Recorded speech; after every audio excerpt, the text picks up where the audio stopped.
நமக்கு நல்லது நடக்க வேண்டும் என்று நினைப்பது நமது பெற்றோர்களாக மட்டும்தான் இருக்க முடியும். தான் பெற்ற பிள்ளை எப்படிப்பட்டதாக இருக்க வேண்டும் என்ற கனவு நமது பெற்றோர்களுக்குள்ளும் இருந்திருக்கும். அந்த கனவுகளை நாம் நிச்சயம் அறிந்திருப்போம். ஆனால் அவர்களின் கனவுகளை நாம் நிறைவேற்றுகிறோமா என்பது கேள்விக்குறியாகத்தான் இருக்கிறது.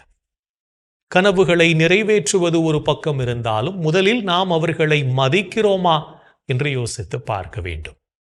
நம்மிடமுள்ள கெட்ட பழக்கங்களை அவர்கள் சுட்டி காட்டுகின்ற போது அதனை திருத்திக் கொள்ளக்கூடிய மனநிலை நம்மிடம் இருக்கிறதா, இல்லை எப்போது பார்த்தாலும் குறை சொல்பவர்களாக இருக்கிறார்கள் என்ற முணுமுணுப்போடு நமது வாழ்க்கையை நாம் நகர்த்தி கொண்டிருக்கிறோமா என்ற கேள்விகளை எல்லாம் நமக்குள்ளே கேட்டு பார்ப்போம். அந்த கேள்விகளுக்கு விடை கண்டு நம்மை சீர்தூக்கி பார்க்க நம்மை பயிற்றுவிப்போம்.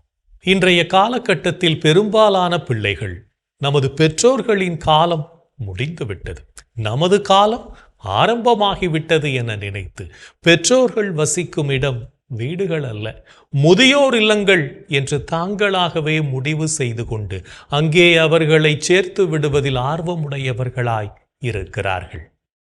நமது எல்லா சூழ்நிலையிலும் நம்முடன் பயணிப்பவர்கள் நமது பெற்றோர்கள். நமது இன்பத்திலும் துன்பத்திலும் நம்முடன் பயணிப்பார்கள் என்று நாம் நினைக்கும் ஆருயிர் நண்பர்கள் கூட நம்மை புறந்தள்ளிவிட வாய்ப்புகள் உண்டு.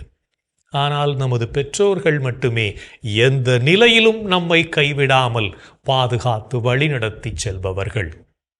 அவர்களுக்கு மரியாதை கொடுக்க வேண்டியது நமது கடமை என்பதை உணர்வோம்.